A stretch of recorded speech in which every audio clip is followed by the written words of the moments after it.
তো আমরা বন্ধু তোমরা কেমন আছো অবশ্যই কিন্তু কমেন্টে জানাতে পারো। তো সকাল সকাল একদম তাগাত্তা বারাত্তা নিউজ নিয়ে চলে এসেছি। সকাল সকাল মানে সকাল সকাল যখন আমি সকালবেলা ঘুম থেকে উঠে তখন একটা নিউজ দেখতে পারি, সেটা হচ্ছে বেশ খতরনাক নিউজ। সেটা হচ্ছে তো ক্রিস ফোরকে নিয়ে। ক্রিস ফোরে এতদিন কী হচ্ছিল, ঋত্বিক রোশন এবং তার বাবা রাকেশ রোশন ডিরেক্টর খুঁজে পাচ্ছিল না। এ এ এ এ সবাইকে আঙুল দিয়ে খুঁজছিল, কোনো ডিরেক্টর খুঁজে পাচ্ছিল না, কিন্তু ফাইনালি ডিরেক্টর খুঁজে পেয়ে গেছে। এখন বলা হচ্ছে যে ঋত্বিক রোশনই কিন্তু ক্রিস ফোরের ডিরেক্টর হবেন এবং হিরো হবেন, যেটা কোথাও না কোথাও ভালো একটা জিনিস। কারণ ঋত্বিক রোশনও বুঝে গেছে যে big budget movie Chris four, তো সেক্ষেত্রে নিজেই যদি ডিরেক্টর আরও ভালো হয় এবং তার বাবাই টাকা লাগাচ্ছে, তার বাবা বলে দিয়েছে আমার ছেলেই ডিরেক্টর হবে, আমার ছেলেই হিরো হবে, যেটা কোথাও না কোথাও একটা ভালো একটা জিনিস। এবং আমি তো বলবো ভাই স্যালুট, তার নিজের মুভি নিজেই ডিরেক্টর হোক, নিজে সব কিছু করুক, পয়সার আর বাইরে যাবে না, নিজের পকেটেই থাকবে, হ্যাঁ কি না? বলো হ্যাঁ কি না? এরপরে যে নিউজ সেটা হচ্ছে ভাই ইমরান হাসমিনকে নিয়ে। দেখো ইমরান হাসমিন আমি প্রায় অনেক মুভি দেখেছি এবং সে কী লেভেলের হিরো আমি তা জানি। তার লাস্ট মুভি এসেছিল সেলফি, যেখানে অক্ষয় কুমার কিন্তু ছিল, কিন্তু সেই মুভির যদি কালেকশনের কথা বলি মাত্র ওপেনিং ডেটে 2 কোটি টাকা, আর টোটাল যদি কালেকশনের কথা বলি মাত্র 16 কোটি টাকা। তো সেই দুঃখ থেকে তিনি বলছিলেন যে তার যে একটা মুভি আছে আবরা পান, যে মুভিটা কিন্তু ভাই ভালো হয়েছিল এবং তার গানগুলো খুব জনপ্রিয় হয়েছিল। একটা গান তো তোমাদের মনেই আছে, তেরা यकीन क्यों मैंने किया नहीं खुद में रहा क्यों जुदा। এই গানটা তো তোমরা শুনেছো, তেরি মেরি তেরা মেরা রিস্তা। তো এছাড়া আরও অনেক কিন্তু গান আছে যেগুলো কিন্তু খুবই প্রসিদ্ধ এবং খুবই ভালো হয়েছিল, এবং গানটার জন্য কিন্তু বইটা সুপার টুপার হিট হয়েছিল। তাই কিন্তু সে মনের দুঃখে বলছিল এটা রিলিজ কেন হচ্ছে না, রিলিজ করতে হবে। কিন্তু মুভি মেকাররা বলেছে দেখো ভাই রিলিজ হবে না, আবার আপানের যতদিন না সিকুয়েল হবে ততদিন রিলিজ হবে না, মানে আবার আপানের পার্ট 2 যতদিন না হবে ততদিন কিন্তু রিলিজ করবো না।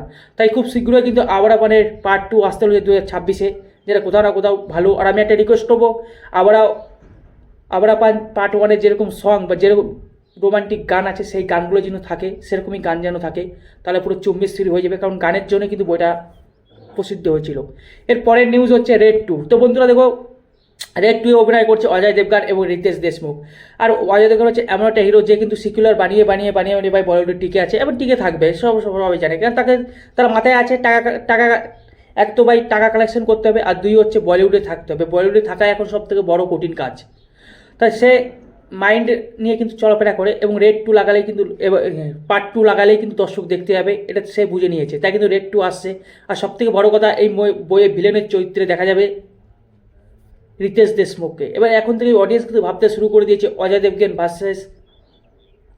ভার্সেস রিতেশ দেশমুখ। একটা বেশ একটা চমৎকার একটা জিনিস কিন্তু সিনারিও কিন্তু ক্রিয়েট হচ্ছে এখানটা। তোমার ভেবে দেখো একবার, একই পর্দায় অজয় দেবগান এবং রিতেশ দেশমুখ এখানে ভিলেন অভিনয় করবেন, যেটা কোথাও না কোথাও কিন্তু ভালো লাগছে এবং অডিয়েন্স কিন্তু ভাই পছন্দ করছে এখন থেকেই। তোমাদের কি মনে হয় কমেন্টে জানাতে পারো। এরপরে যে মুভিটা নিয়ে কথা বলবো সেটা হচ্ছে সালমান খানের সেকেন্দার মুভি। দেখো বন্ধুরা, সালমান খানের সেকেন্দার মুভির হাইপ কিন্তু নেই, তার অনেকটা কারণ আছে। কারণ হচ্ছে দেখো, সালমান খানের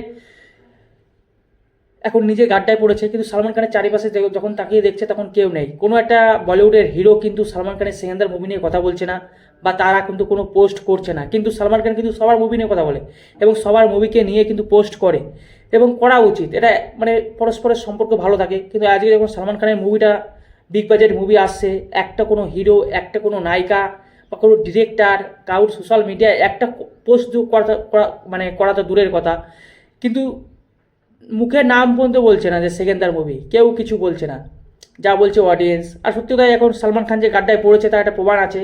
কারণ সালমান খান নিজে বলছে যে অ্যাটলিস্ট সঙ্গে যে কাজটা হওয়ার কথা ছিল সেটা কিন্তু আর হচ্ছে না।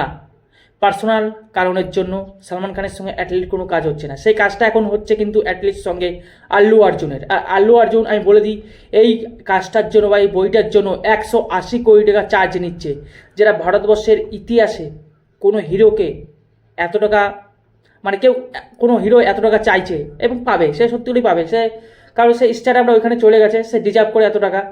যেটা পাওয়ার কথা ছিল সালমান খানের, সেটা হাতছাড়া হয়ে এখন চলে গেছে আল্লু অর্জুনের কাছে। অবশ্য তোমাদের এই নিউজটাকে জানা ছিল, যদি না জানাতে অবশ্যই কমেন্টে জানাতে পারো। আর যেটা বলছিলাম, সালমান খান এখন গাড্ডায় পড়েছে, তাই কিন্তু ভাই কেউ পাশে নেই। কিন্তু সালমান খান কিন্তু সবার পাশে থাকে, সবার মুভি নিয়ে কিন্তু সে পোস্ট করে, যা কিছু তাই করে। কিন্তু এখন দেখা যাচ্ছে কোনো হিরো, কোনো ডিরেক্টর কেউ কিছু বলছে না।